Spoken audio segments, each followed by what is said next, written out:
Friends, smart education academy की आज की क्लास में आप सभी का स्वागत है। देखिए, हम लोग एनसीईआरटी की क्लास 9th की ज्योग्राफी की बुक को डिस्कस कर रहे हैं और अभी तक हम लोगों ने 5 चैप्टर्स को कंप्लीट कर लिया है। अब आज हम लोग अपने 6 चैप्टर को देखेंगे जिसका नाम है जनसंख्या। तो इस चैप्टर में हमारे भारत में अलग अलग जगह पर कितनी जनसंख्या मिलती है, क्यों मिलती है, इन सभी चीज़ों को हम लोग समझेंगे। देखिए, हम लोग अपनी क्लास को स्टार्ट करें इससे पहले दो सूचना जो मैं आपको देता हूँ। जिन लोगों को यहाँ पर क्लासेस का पीडीएफ चाहिए, फ्री पीडीएफ, वो कमेंट बॉक्स में जाए, एक लिंक दिया होगा, उस पर क्लिक करके आप फॉर्म को फिल कर दीजिए और वहाँ पर फिर फॉर्म जब आप फिल कर देंगे तो आपको व्हाट्सएप के ऊपर नोट्स मिलने लगेंगे। दूसरी बात है, जो लोग यूपीएससी पीसीएस की तैयारी करते हैं, जिनको फिर क्लासेस की ज़रूरत है, तो वो मेरे यहाँ पर दिए गए नंबर पर मुझसे इंक्वायरी के लिए कांटेक्ट कर सकते हैं। या अगर आप डायरेक्ट कोर्स को परचेज करना चाहते हैं तो आपको हमारी वेबसाइट का लिंक भी कमेंट बॉक्स में मिल जाएगा। तो वहाँ पर जाके आप क्लिक कर सकते हैं लिंक के ऊपर और कोर्स को परचेज कर सकते हैं।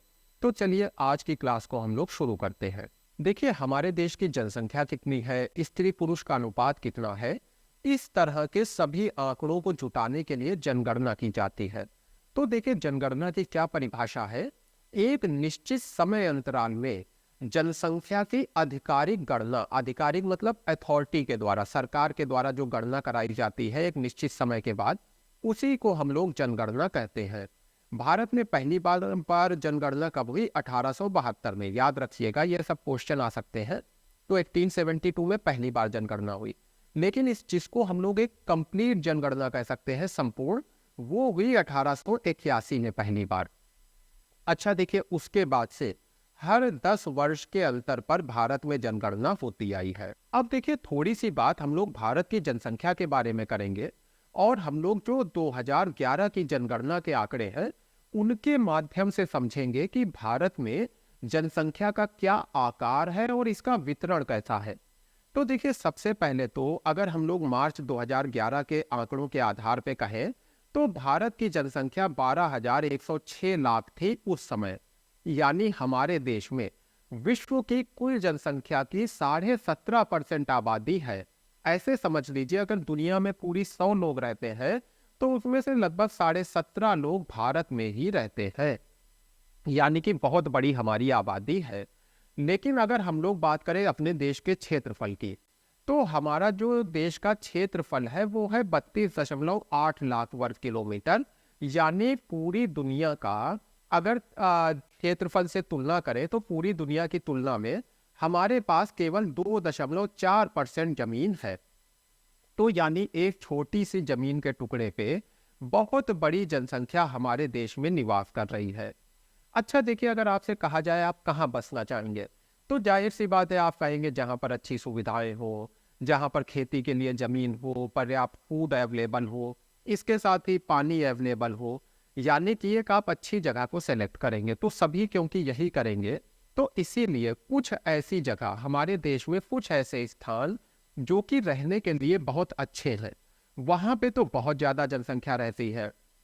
तो वहीं पे इसकी तुलना करें अगर आप लद्दाख जैसे क्षेत्रों से, राजस्थान के मरुस्थलीय क्षेत्रों से, तो इन जगहों पर बहुत कम जनसंख्या रहती है।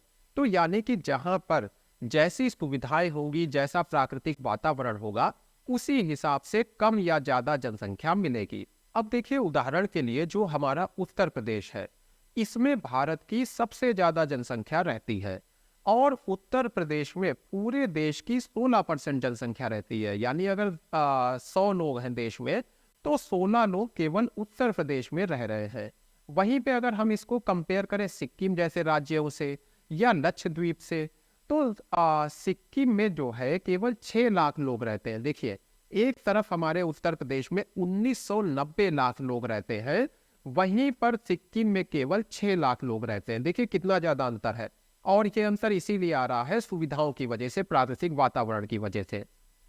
तो भारत की लगभग जो आधी आबादी है, 50% जनसंख्या, केवल हमारे 5 राज्यों में रहती है। किन किन राज्यों में? उत्तर प्रदेश, महाराष्ट्र, बिहार, पश्चिम बंगाल और आंध्र प्रदेश। इन 5 राज्यों में भारत की 50% जनसंख्या रहती है। अगर क्षेत्रफल की बात करें तो भारत का सबसे बड़ा राज्य है राजस्थान। लेकिन हम लोग जानते हैं राजस्थान में रहने की परिस्थितियां अच्छी नहीं है, इसीलिए भारत के इस सबसे बड़े राज्य में केवल देश की 5.5% जनसंख्या ही रहती है। वहीं पर उत्तर प्रदेश जो राजस्थान से छोटा है, यहाँ पर देश की 16% जनसंख्या निवास करती है। देखिए, किसी क्षेत्र में कितने लोग रह रहे हैं, कितनी जनसंख्या है, ये तो इम्पोर्टेंट होता ही है, लेकिन इसके साथ ही एक दूसरी चीज जो बहुत महत्वपूर्ण है वो है जनसंख्या घनत्व। थोड़ा सा समझते हैं जनसंख्या घनत्व क्या होता है।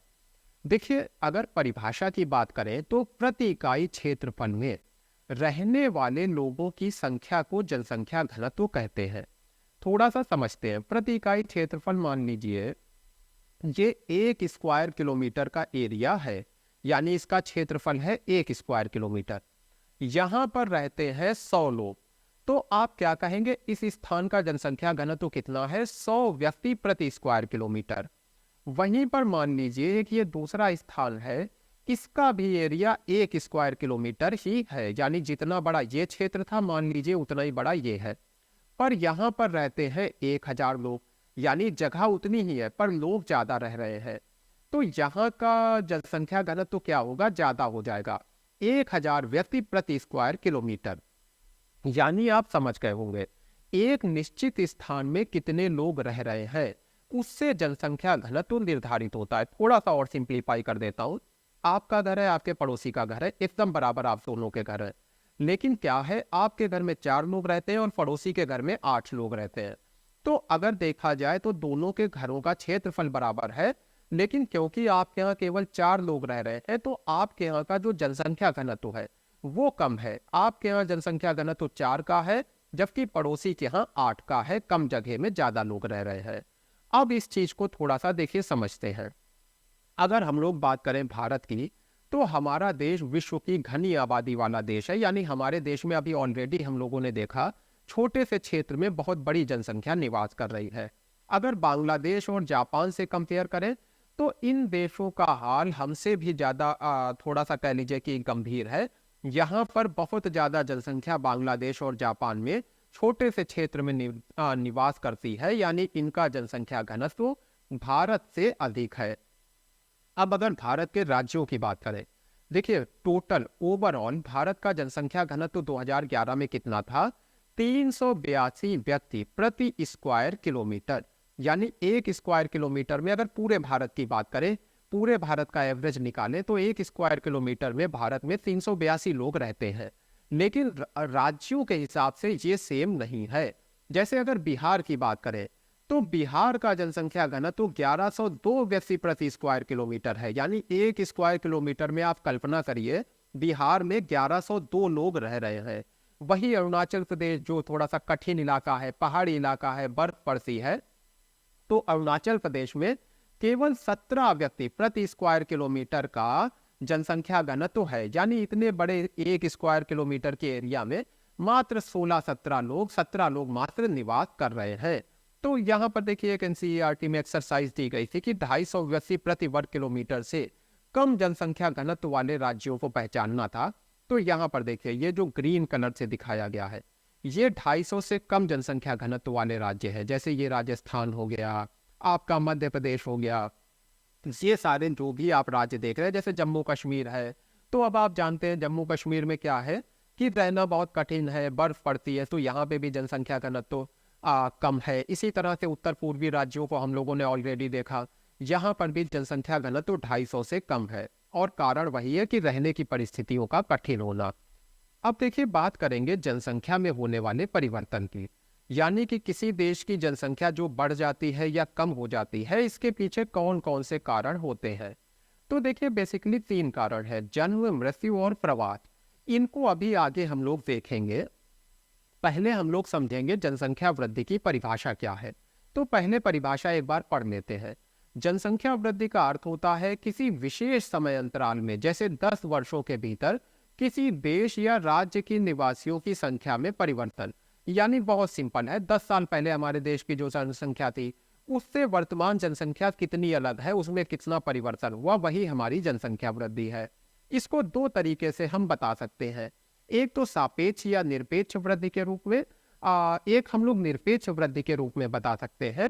और दूसरा हम लोग इसको प्रतिशत में होने वाले परिवर्तन के आधार पे बता सकते हैं। पहले बात आती है निरपेक्ष वृद्धि क्या है। देखिए, आपके देश की जनसंख्या 10 साल पहले 100 थी, यानी 100 लोग आपके देश में रहते थे 10 साल पहले।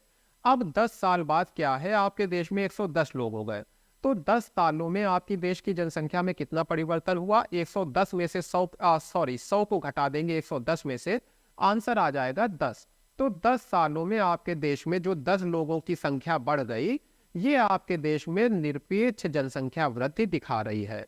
फिर जनसंख्या वृद्धि को दिखाने का जो दूसरा तरीका है वो है वृद्धि दर के रूप में। जैसे कि वार्षिक वृद्धि दर को देखिए, मान लीजिए एक देश की जनसंख्या एक वर्ष पहले 100 थी और एक साल में, एक वर्ष में इसकी जनसंख्या 102 हो गई।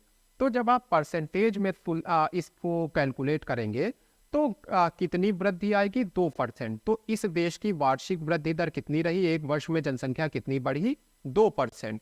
तो जब परसेंट के रूप में आप इसको व्यक्त करते हैं तो इसको हम लोग वृद्धि दर कहते हैं। अगर वर्ष के हिसाब से व्यक्त कर रहे हैं कि एक वर्ष में कितनी बढ़ी, तो इसको वार्षिक वृद्धि दर कहेंगे।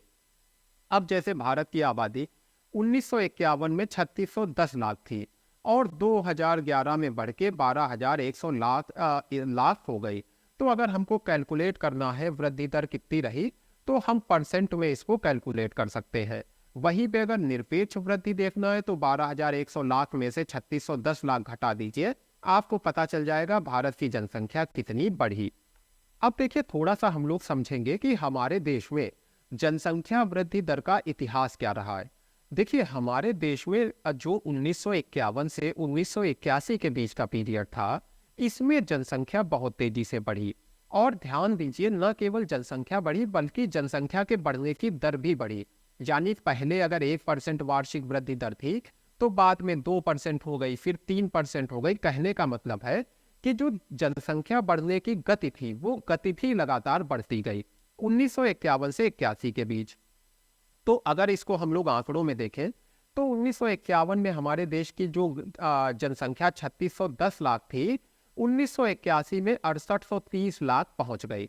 इसके बाद देखिए, सरकार थोड़ा सचेत हो गई कि इतनी तेजी से जनसंख्या बढ़ेगी तो हम इसको कैसे फूड अवेलेबल करा पाएंगे, रहने की जगह कहाँ से आएगी। तो सरकार अपने कार्यक्रम चलाने लगी, लोगों को कम जनसंख्या के लिए प्रोत्साहन देने लगी।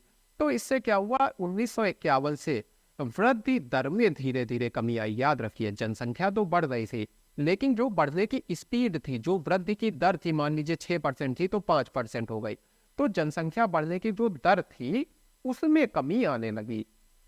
इस दौरान जन्म दर में तेजी से कमी आई। जब लोगों को जागरूक किया गया, सुविधाएं दी गई, तो जो बच्चों को जन्म देने की संख्या थी वो कम होने लगी, जन्म दर में कमी आई। फिर भी केवल 1990 में कुल जनसंख्या में 1820 लाख की वृद्धि हुई। यानी इतनी ज्यादा प्रयासों के बाद भी 1990 में हमारे देश में 1820 लाख नए बच्चों ने जन्म लिया। इतनी बड़ी जनसंख्या बढ़ गई। अच्छा, अब देखिए, अगर मान लीजिए मैं आपसे कहूँ कि भारत में जनसंख्या की वृद्धि दर बहुत कम है, मैं कहूँ केवल 2.1% है, तो अब आपको लगेगा कि ठीक है, बहुत धीरे जनसंख्या बढ़ रही है। लेकिन जब हमारी इतनी बड़ी जनसंख्या है, इतने सारे लोग भारत में है, तो इसका 2.1% बढ़ना भी बहुत हो जाता है। एक सिंपल उदाहरण समझिए, मान लीजिए आपके अकाउंट में केवल 1 लाख रुपए है और 2% बढ़ता है आपका पैसा हर साल, तो आपको लगेगा कुछ भी नहीं बढ़ रहा है, 2,000 रुपए मिल जाता है हर साल। लेकिन यहीं पे अगर आपके अकाउंट में 100 करोड़ 500 करोड़ इस तरह की राशि है और अगर 2% बढ़ती है, तो ये 2% भी एक बड़ा अमाउंट दिखाई देगा वही जनसंख्या के साथ है। क्योंकि जनसंख्या हमारी बहुत ज्यादा है, तो वृद्धि दर कम होने के बाद भी जनसंख्या तेजी से बढ़ रही है। अब देखिए, थोड़ा सा हम लोग जन्म दर की जो परिभाषा है, मृत्यु दर की परिभाषा है, इसको देख लेते हैं।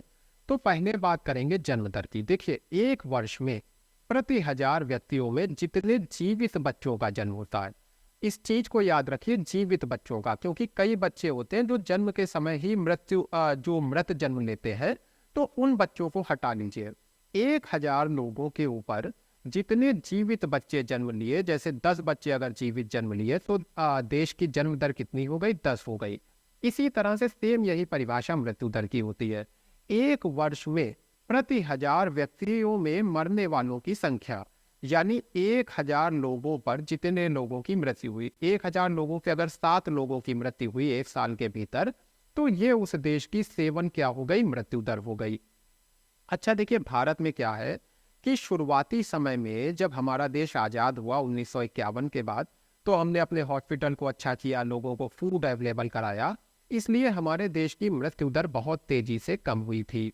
और जन्म दर कम नहीं हुई, क्योंकि देखिए जन्म दर क्या है, जब लोग एजुकेटेड होते हैं, उनको जागरूक किया जाता है, तो धीरे धीरे फिर वो कम बच्चों को जन्म देते हैं। शुरू में तो हमारा देश ऐसा नहीं था, तो हमारे देश की जन्म दर तो लगातार बढ़ती रही, लेकिन जो मृत्यु दर है वो तेजी से कम हुई।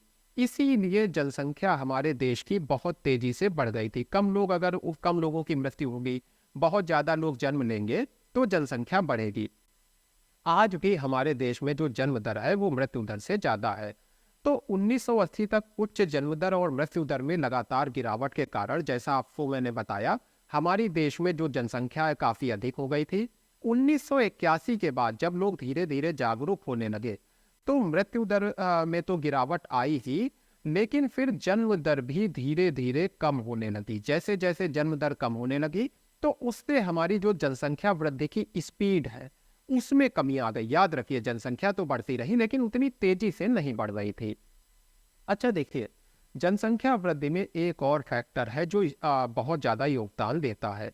आपने देखा होगा, कई सारे भारतीय रोजगार के लिए अरब देशों में चले जाते हैं, सऊदी अरब वगैरह में चले जाते हैं, अमेरिका में चले जाते हैं, यूरोप में चले जाते हैं।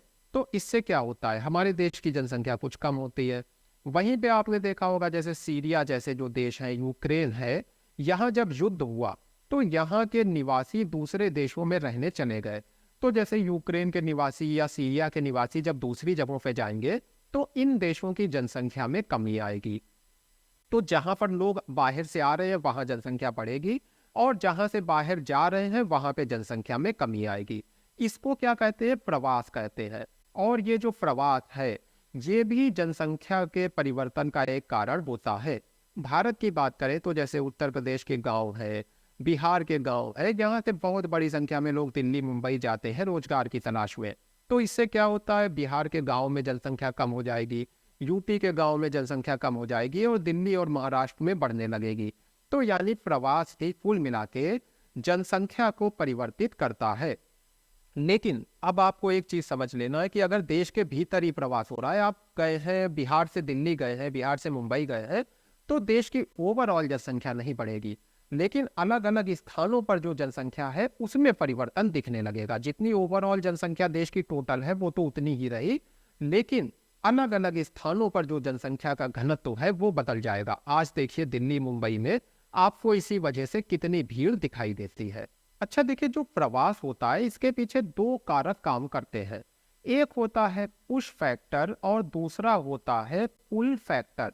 देखिए, पुश फैक्टर को हिंदी में कहते हैं अपकर्षण, और पुल फैक्टर को हिंदी में कहते हैं अभिकर्षण। तो ये पुश फैक्टर या अपकर्षण क्या है, देखिए, आप एक गांव में रहते हैं, आपको बेहतर रोजगार चाहिए, बेहतर स्वास्थ्य सुविधा चाहिए, आपको अपने बच्चों के लिए बेहतर शिक्षा चाहिए, तो आप क्या करते हैं, अपने गांव को छोड़ करके किसी शहर में रहने के लिए चले जाते हैं। तो यहाँ पर पुश फैक्टर क्या था, अपकर्षण क्या था, गांव में सुविधा का अभाव, रोजगार का अभाव, अच्छे स्वास्थ्य सुविधा का अभाव, ये सारी जो गांव की कमियां हैं, ये क्या है, पुश फैक्टर है जिसने आपको गांव से बाहर पुश किया। और शहरों में पुल फैक्टर क्या है, बेहतर सैलरी आपको मिलेगी, आपको अपने बच्चों के लिए बेहतर स्कूल्स मिलेंगे, बेहतर हॉस्पिटल मिलेंगे। ये सब क्या है, ये पुल फैक्टर है जो आपको शहर की तरफ खींच रहे हैं, और इसी की वजह से प्रवास होता है। तो जैसा मैंने कहा, भारत में ज्यादातर गांव से शहर की तरफ प्रवास होता है। तो देखिए, इसका प्रभाव इस रूप में दिखा कि हमारे देश में जो शहरी जनसंख्या है वो लगातार बढ़ती ही गई है। जैसे अगर 1951 से तुलना करें तो हमारे देश में केवल 17.29% लोग ऐसे थे जो शहरों में रहते थे। वहीं पर 2011 में 31.80% लोग आज शहरों में रह रहे हैं। इसके साथ ही अगर हम लोग पिछले एक दशक की बात करें, केवल 2001 से 2011 इतने समय की केवल अगर हम लोग बात करें, तो इस समय में ऐसे नगर जिनकी जनसंख्या 10 लाख से अधिक है, वो 35 से बढ़कर 53 हो गए हैं। यानी कि हमारे देश में 53 लगभग ऐसे नगर है जिनकी जनसंख्या 10 लाख से भी अधिक है। तो ये कैसे बढ़ी? ऐसे ही बढ़ी कि जो ग्रामीण क्षेत्रों से आने वाले लोग हैं वो नगरों में रहने लगे। देखिए, हमारे देश की जनसंख्या की एक बहुत खास बात है कि हमारे यहाँ जो किशोर जनसंख्या है वो बहुत ज़्यादा है। किशोर कौन होते हैं? 0 से 9 वर्ष की आयु के बच्चे। अब ये जो हमारी किशोर जनसंख्या है बहुत ज़्यादा है, लेकिन इसकी एक समस्या भी है कि इनको पर्याप्त पोषण नहीं मिल पा रहा है। खाने पीने का सही इनको जो भोजन मिलना चाहिए वो नहीं मिल पा रहा है। अच्छा देखिए, अगर ये बच्चे आज कमज़ोर होंगे तो आगे इनका मानसिक विकास पूरी तरह से नहीं होगा, शारीरिक विकास नहीं होगा, तो फिर हमारे ये राष्ट्रीय विकास में योगदान नहीं दे पाएंगे, ये कमज़ोर नागरिक के रूप में रह जाएंगे। तो इसीलिए इनको पर्याप्त पोषण वगैरह की ज़रूरत है। जैसे हमारे यहाँ जो बच्चियाँ हैं उनके अंदर एनीमिया एक बहुत ही आम समस्या है। रक्त अल्पता जिसको कहते हैं, रक्त की कमी, ये हमारे देश की बच्चियों की एक बहुत आम समस्या है। तो इस सब के लिए हमारे समाज को, हमारी सरकारों को संवेदनशील होना पड़ेगा। शिक्षा के माध्यम से, जागरूकता के माध्यम से इन समस्याओं का हमें सामना करना होगा। देखिए, आखिर में एक बात आती है हमारी जनसंख्या नीति की। तो परिवार के आकार को सीमित रखकर एक व्यक्ति के स्वास्थ्य एवं कल्याण को सुधारा जा सकता है। जाहिर सी बात है, परिवार में कम लोग होंगे तो आप उनके स्वास्थ्य पे, शिक्षा पे ज्यादा खर्च कर पाएंगे। इसी चीज को ध्यान में रखते हुए 1952 में हमारे देश में एक परिवार नियोजन कार्यक्रम शुरू किया गया था। परिवार कल्याण कार्यक्रम जिम्मेदार और सुनियोजित पितृत्व, यानी कि आप अपने बच्चों को जिम्मेदारी के साथ जन्म दें, उनको जिम्मेदारी के साथ बड़ा करें, इस चीज को ध्यान में रखकर आगे बढ़ता है। राष्ट्रीय जनसंख्या नीति 2000 की जो जनसंख्या नीति है, कई वर्षों के नियोजित प्रयासों का परिणाम है। यानी कि जो हम लोग लगातार इतने लंबे समय से अपने देश में जनसंख्या को कंट्रोल करने के प्रयास करते आ रहे थे, उस सब का एक आखिर परिणाम आया राष्ट्रीय जनसंख्या नीति 2000। राष्ट्रीय जनसंख्या नीति 2000 14 वर्ष से कम आयु के बच्चों को निःशुल्क शिक्षा प्रदान करने, शिशु मृत्यु दर को प्रति 1000 में 30 से कम करने, यानी शिशु मृत्यु दर में कमी लाने, व्यापक स्तर पर टीकाकरण करने जिससे कि पोलियो जैसी बीमारियों से लोगों को छुटकारा दिलाया जा सके, लड़कियों की शादी की उम्र को बढ़ाने, जो हमारे देश में एक कुरीति है कि कई बार तो बाल विवाह हो जाता है, इसके साथ ही लड़कियों की एजुकेशन पूरी नहीं हो पाती है, उनकी शादी कर दी जाती है। इन चीज़ों को भी सुधार करने और परिवार नियोजन को एक जन केंद्रित कार्यक्रम, यानी परिवार नियोजन ऐसा ना हो सरकार आपसे जबरदस्ती करवा रही है, बल्कि लोग खुद इसकी अहमियत को समझें कि छोटा परिवार होगा तो हम अपने परिवार को बेहतर शिक्षा दे पाएंगे, हमारी इनकम बढ़ेगी। इन सभी चीज़ों को लोग समझें। इन सभी चीज़ों का लक्ष्य हमारी राष्ट्रीय जनसंख्या नीति 2000 करती है। तो फ्रेंड्स, इस तरह से आज की क्लास में हम लोगों ने जो भारत की जनसंख्या है इसको डिटेल में समझा। अब अगली क्लास में जो हम लोगों का अगला चैप्टर है उसको डिस्कस करेंगे। तो चलिए मिलते हैं अगली क्लास में।